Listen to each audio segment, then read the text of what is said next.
I'm here today with Liz Andrew Brake, and we're talking about establishing a supervision relationship in a case management role. And we're going to do a short video on how to do that and give you some ideas how to start a new supervisory relationship, or even an old one that's been going for a while and you may, have not got down to discussing how that relationship works. So supervision relationships are just like any other relationship, a friendship or a romantic relationship or whatever. You still need to establish boundaries and how that relationship will work. I like to use the AASW framework because it's nice and simple. Liz, you would know this framework fairly well. Yes, I do. Yeah. So it looks at the education, the knowledge and skills that workers need to do their jobs and that they have a right to have access to. It looks at the support that workers need also to do their jobs in the complex area of human services and social work, especially work like child protection, and also accountability.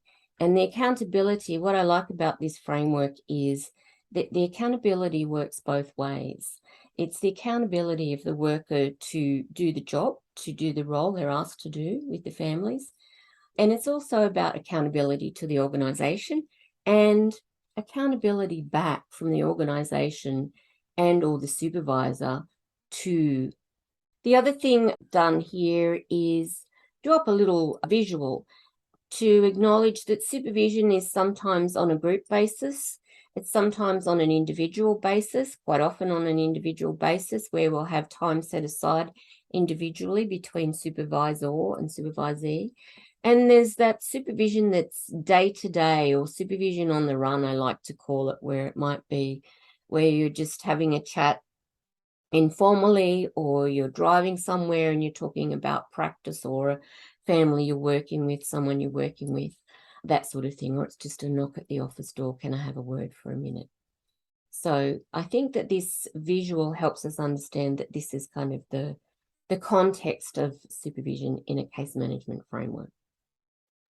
I think the visual is great too, to think about how do we make sure that we're giving the right amount of support, not focusing just on one side. Yeah.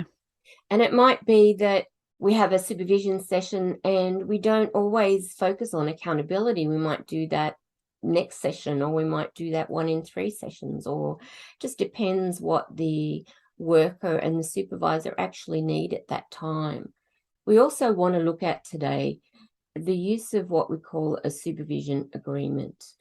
And I really like the work of Toni Morrison, who has written a lot of great supervision manuals and books, staff supervision in social care being one of them that I've used for many years. And he talks about the importance of the supervision agreement and spending time to develop that agreement between the two people, or between a group in a team supervision arrangement as well. So the questions we ask is, how will we work together? And what agreements will help us be present and vulnerable and have useful conversations in our individual supervisions or our group supervisions? Liz, in a moment, I'm going to get you to be a new worker and I'm going to be a new supervisor. And we're going to try on some of this stuff so that people have that for a takeaway. The other thing we're going to look at in a moment is supervision history exceptions, or focus questions that can really help us in that agreement. So we will go through some of these questions as well as we do that try on or that role play together. We'll look at some of these solution focused questions that are useful. Okay. All right, Liz, shall we dive in? Let's do it. Hi, Liz. Thanks for joining me today. And I know you've been in the organisation for a while. However, we haven't worked together before. And I'd like to spend some time today talking about what agreements we can make that will make our supervision relationship one that works really well. So can you start off, Liz, by telling me a little bit about your supervision history? I know you've been working for a while as a practitioner, but and we all bring histories to our current relationships. So I'd like to know Hmm. about what supervision has been like for you. Yeah, so my first role in a different NGO, when I was a new grad, I had a really supportive supervisor, and that was really, really good. And then I had a new role, and I didn't really have a very supportive supervisor. I'd probably say that I didn't really get supervision for a while. And then coming to this organization has been pretty good so far. Yeah. All right. So that must have been a difficult time for you when you didn't really have supervision at all. Yeah. How did you, or what helped you, or who helped you get through that time in your work? Yeah, like I did have a supervisor, but they were just always really, really busy, constantly canceling supervision and things. So I think for me, I had colleagues, ones that were more senior than me. So I kind of did a bit of debriefing with them, which was useful. Okay. Um, I did try and book in some supervisions, like try and keep my supervisor a bit more accountable, like book in supervisions and things as well, which sometimes worked, sometimes didn't. But yeah, it actually wasn't a great time. I didn't feel great making decisions without the support of someone there. Yeah, it's really important. So sounds like you kind of just reached out and found some resources within the organization and your colleagues yourself. Yeah, yeah, I did. Yeah. Okay. All right. So can you tell me a little bit about a time in the past where the supervision worked well for you? What was it specifically that made it work well? Was it the structure or the relationship or the process used? What are some of the things that worked well? Because these are the things that I'd like to know about today. Mm. Yeah, you're really getting me thinking, actually. No one's ever asked me these questions before. I think with my first ever supervisor, it was probably the relationship it was the main thing. They were just really supportive of me, and I felt like they had my back no matter what, which was really good. They just kept to their appointment, so they prioritized supervision, which was really good. Hmm. Yeah. Okay, what was it about the relationship that worked well for you? What was it that Mm. supervisor did to promote that relationship, or what was it that you did as well? I think that she prioritized the time, so we actually had a lot of one-on-one time. That it was just supervision. There was no distractions, so that was really important. That's probably the main thing.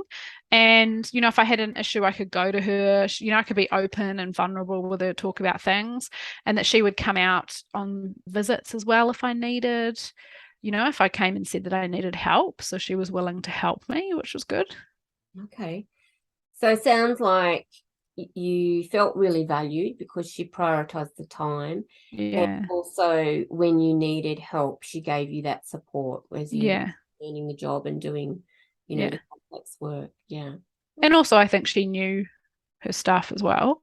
So that was good. I felt like I could learn from it. So I think I was really open and willing to learn from her because when she had things to say, I thought that they were really, they really helped me and supported me. Yeah. Mm. Okay.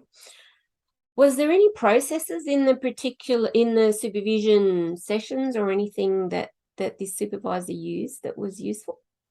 So I think probably the main one was just in terms of we had a long standing booking in our diaries. So that was in terms of just showing up. And so if she cancelled, she'd always reschedule. And then if I cancelled, it was my responsibility to reschedule. So that was really helpful. In terms of process, I'm not sure if there was a process. Maybe she followed it, but I didn't know what it was. But I was a new graduate. I don't remember there being I guess we'd start by talking about kind of outstanding things from the previous session, and then talk about the cases that were the most high risk, and then think of some tasks to do. All right. So if we look at all those good things you talked about there, Mm. are they the type of things that you'd want us to include in our relationship going forward? Yeah, yeah, I would. Yeah. Is there anything else that you've learned along the way that might be useful? What else do you need from me? I think I need some reflective practice. So thinking about why I made the decisions that I did and to learn from what I've done. Mm-hmm. That would be really helpful. What I've learned from kind of not so great experiences is it really stresses me out when I leave supervision with a really long list of tasks that I need to do. It's just like, okay, well, I need to do this, this, this, and this, and I leave more stress than when I went in. And while I do obviously want to talk about the tasks, I also want to focus on, kind of that reflective practice and why I'm making the decisions that I am. Yeah. Yeah. Okay. So I understand what you're saying here, Liz, and that's one of the things. If we look back at that supervision framework, if we go back to this one here, it's not always just about case review. Supervision's not just about case review.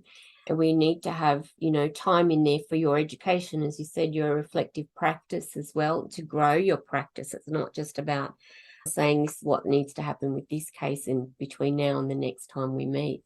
There's these other parts in there that are just as important. You might not do them in every supervision session, but certainly you need to pay attention to them as well. Supervision sometimes gets stuck in that space of, oh, it's just case review, as you said, and then everyone's going away with a long list of this is what needs to happen with these families or persons for the next period. So and I would like some time to talk about my professional development and what I can do. yeah, all right. So that gives me an idea, and it's very important that you survive as a worker as well, and I feel supported in your work and where you want to go as a professional. Yeah. Okay.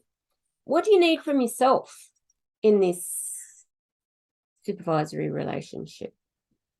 I think I need to remind myself that how important supervision is. And so for me personally, to prioritize it and to go prepared as well. Sometimes it's really easy to kind of, be all busy in the day to day and then just kind of show up. So it would be useful for me to sit down and think about what I want to talk about, or go back and look at what my kind of previous tasks were or kind of actions, and to have a think about those before I come to my next session. Mm-hmm. I think that works both ways, and I want to be prepared for our time together as well, to make the most of it as well. So I think if we both come prepared, then we're going to have some really useful time together. Yeah. Okay. All right. Let's time out there with the role play and that. So this is kind of the structure that you're using. You're using solution focused questions. So if you're looking at Morrison's theory about let's look at past supervision and bring it forward to the future, and not only touching on what didn't work so well, but what worked well as well and what we can bring into our relationship, then you're really starting from a better place in a supervisory relationship than one where you haven't done this process. And as someone who's been doing supervision for many years now, I've found it really valuable to ask about this. What was that like for you, Liz, being asked those questions? Yeah, I think it was great. It made me think and reflect on my past supervision, or my pretend past supervision. The last question that you asked, I can't remember exactly what you asked, but it was, what did I need to bring to supervision? I think that's a really interesting one as well. What do you need from yourself? Yeah, I think that's a great question to ask, because it's also going to draw out. It kind of felt like I was bringing a bit of vulnerability or something. Yeah. I think any relationship's 50-50, and each person has got to bring their 100% of their 50%, to make it a successful working relationship. That's my view. Well, yeah. Thanks for your time today, Liz. No worries. Thank you. See you in another video soon. See you soon.